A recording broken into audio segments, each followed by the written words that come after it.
Hello everyone, সবাই কেমন আছো? তো তোমাদের সামনে আরও একটা রেসিপি নিয়ে চলে এলাম, কচু আলু চিংড়ি মাছের দম।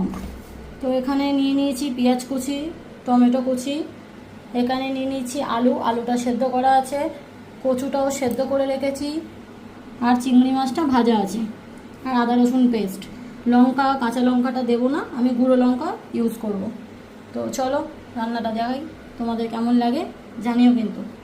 এখানে কড়া বসিয়ে সাদা তেল দিয়ে দিয়েছি, আমি সাদা তেলেই রান্না করব। আমি এখানে আলুটা ভেজে নিচ্ছি, কারণ সেদ্ধ করাই ছিল, অল্প 3-4 মিনিট ভেজে নিলেই হয়ে যাবে, কারণ না ভাজলে না একদম ফ্যাস ফ্যাস করে, তাই জন্য ভেজে নিলাম।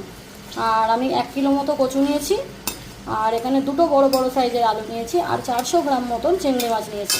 তো চলো তোমাদের দেখাই কেমন লাগে।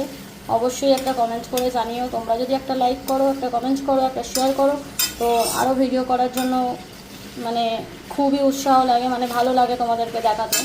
তো চলো, তোমাদের যদি ভালো লাগে, আমার নতুন নতুন রেসিপি দেখতে চাও, তাহলে একটা কমেন্ট করো, যদি আমার রান্না তোমাদের খুব ভালো লাগে। তো চলো, অনেক কথা বলে ফেললাম, রান্নাটা দেখানো যাক।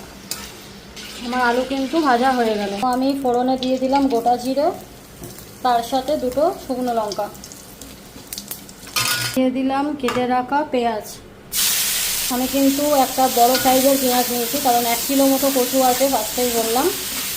দেখতেই পাচ্ছ পেঁয়াজের পরিমাণটা যথেষ্টই বেশি হয়ে গেছে বড় পেঁয়াজের জন্য।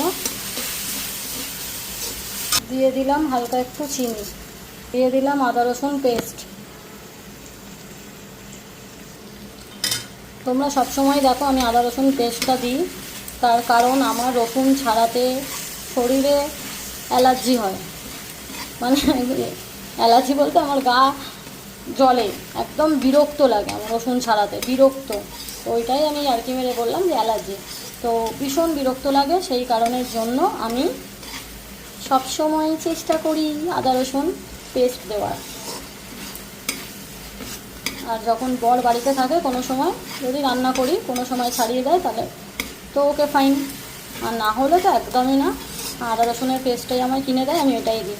চলো, পেঁয়াজগুলো লাল লাল করে ভাজা হয়ে গেছে, তোমাদের সাথে কথা বলতে বলতে এবার দিয়ে দিলাম টমেটো। একটা গোটা টমেটো নিয়েছি,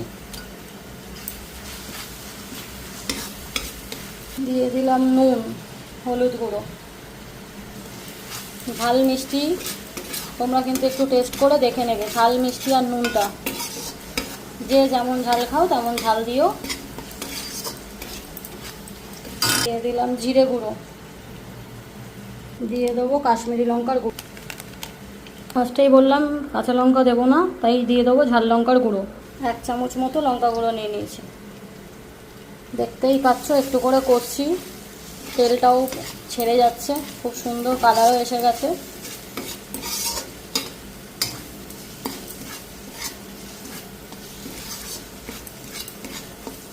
এবারে দিয়ে দেবো সেদ্ধ করা কচু, তারপর দিয়ে দিলাম আলুটা। তো এবার সবগুলোকে নাড়তে থাকবো। ফার্স্টেই বলেছি কচু আলু দুটোই কিন্তু সেদ্ধ করা আছে, বেশিক্ষণ কিন্তু কষলে নরম হয়ে যাবে, তাই হালকা কষে জল দিয়ে 10 থেকে 12 মিনিট ফুটিয়ে নামিয়ে নিতে হবে হালকা আছে।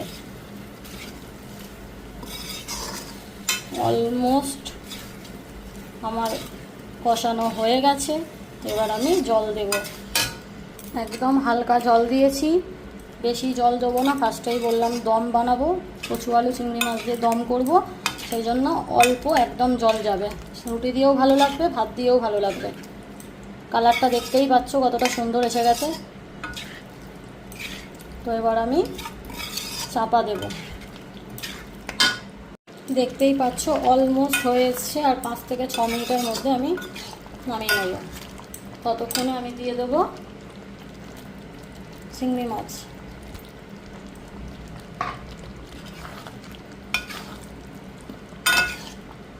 ধোয়ার জন্য একদমই তোমরা বুঝতে পারছো না হয়তো, দেখো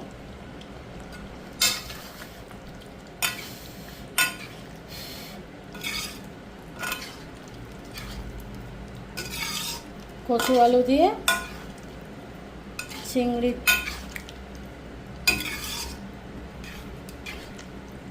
চিংড়ি দিয়ে কচু আলুর দম কেমন হয়েছে জানিও। তো এবার আমি একটু ঘি দেব, ঘি দিয়ে ফাইনালি আমি নামিয়ে নেবো। চলো ফাইনাল তো আমি দেখাচ্ছি। দিয়ে দিয়েছি এখানে ঘি, দেখতেই পাচ্ছ। তো ফাইনালি আমার চিংড়ি মাছ দিয়ে গাটি কচুর দম রেডি। কেমন হয়েছে দেখে বলবে, ভালো লাগলে একটা লাইক করে দিও। চলো আজকের মতো ভিডিওটা এটুকুই থাক, দেখা হবে নেক্সট কোনো ভিডিওতে। যারা ইউটিউবে দেখবে তাদেরকে চ্যানেলটা সাবস্ক্রাইব করার জন্য অনুরোধ রইল। দেখা হচ্ছে নেক্সট কোনো ভিডিওতে। ততক্ষণ ভালো থাকুন, সুস্থ থাকুন, সবাইকে ভালো রাখুন, টাটা।